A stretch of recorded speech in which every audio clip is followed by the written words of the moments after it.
So, Boro's home shirt is officially revealed, and I've got to say, as I kind of expected, Castor have absolutely nailed it.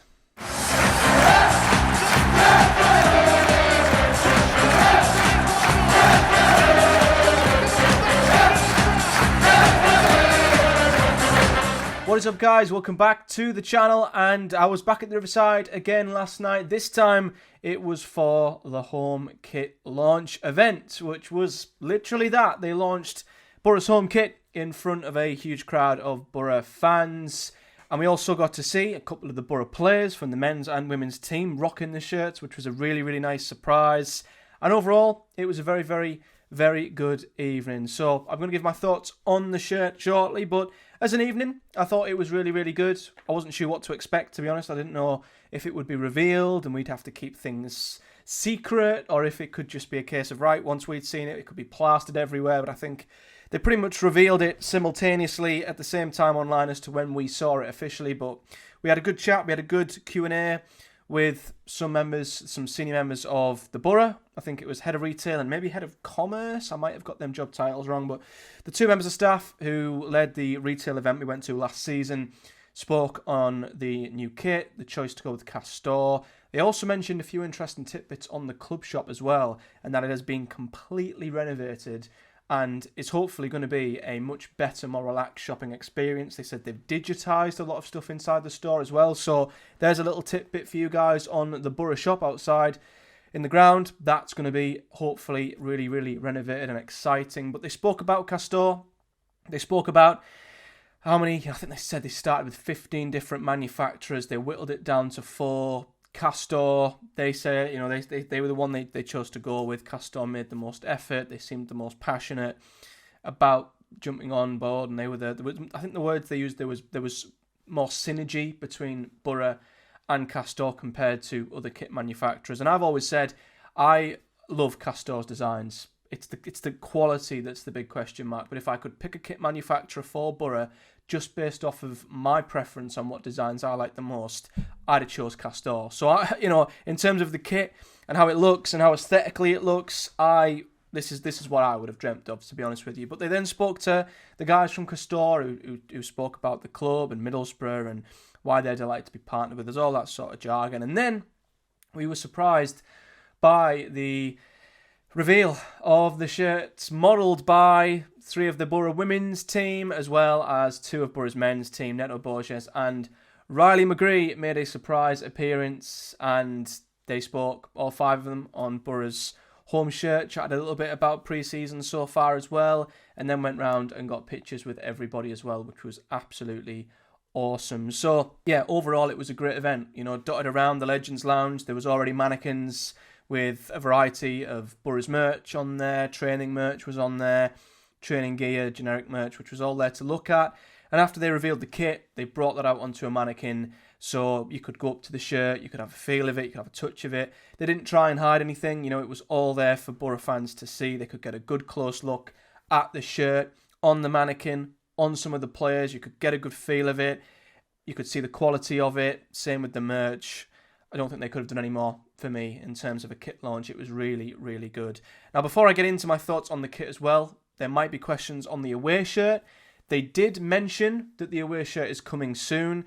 I do wonder if they're staggering the release of the shirts for 2 reasons. And I think it works for fans and it works for the club as well. I think for the fans, from that point of view, from our point of view, I think they understand that kits aren't cheap. And for everyone, for some people, they are quite a lot of money.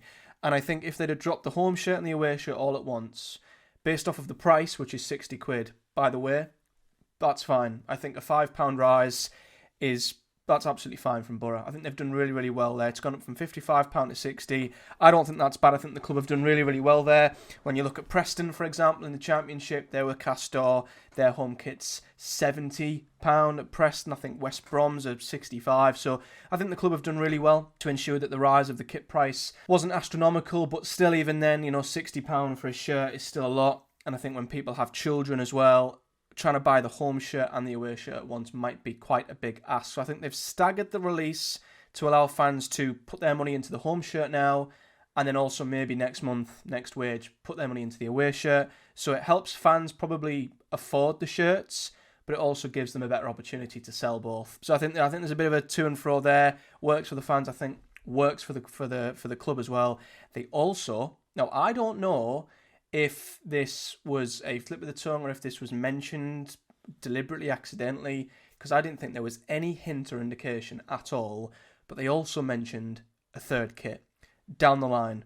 So if that's true, it sounded like that's not going to be imminent. That might be a few weeks into the season or whenever it is we need a third kit, but I think the 2 kits that we think we're getting might last us a few weeks. And then travel wear and other stuff is coming. So what they stressed at the event was they have over-ordered this time, so they've not fallen into the trap of not ordering enough stock, which was a huge area and screw up with area last season when they basically had no away shirts from August onwards. So they've made sure they've over-ordered, and I think they've also made sure that they've staggered the release, so different bits of merch will keep being added to the range as we go through the first few months of the season. So it's interesting and it's good to see how they're doing things. And I think overall, I'm not surprised that Castor's stuff looks good. In terms of the generic merch, I think it's a mixed bag. I really like the dark green player training kits that we've seen them training in. I think the green looks really smart. I really like that. I also think the light grey training stuff that they've had on for the staff's really nice as well. They had some big coats there that look really good. The only bit of merch I wasn't fussed on was the horizontally striped red and white, or dark red and red, sort of tracksuit jumper top, whatever you want to call it. Wasn't a fan of that. That was the only one I didn't particularly like. But the home shirt, I'm happy with it. Very happy with it. Now, it's interesting. When there was a leak a few weeks ago, you can only see sort of the top portion of the shirt without a sponsor in a packet.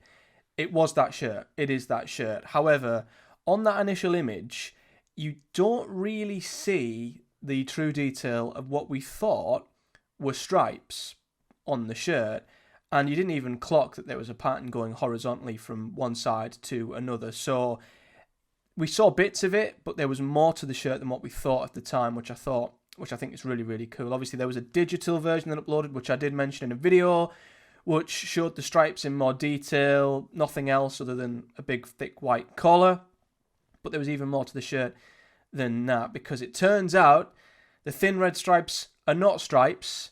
They are, in fact, a homage to Ayresome Park, our previous home ground, of course, before we moved to the Riverside. So the stripes aren't stripes. They're actually the gates of Ayresome Park, which now, of course, sit in front of the entrance to the Riverside Stadium. And the little horizontal patterns are the sort of curled bits of metal and the patterns on the gates themselves. So that was a really welcome touch. I did not expect that. I thought we'd just have generic stripes down the shirt and that would be it, but they're not. It's a nice pattern based off of the Ayresome Park gates, which I think is a really nice touch. And I think, to be honest, when manufacturers add them tiny little details, I think it does go a long way with a lot of Boro fans, to be honest. So I think that's a really nice touch. As I mentioned, when the kit was leaked, I like the band. It doesn't look too big.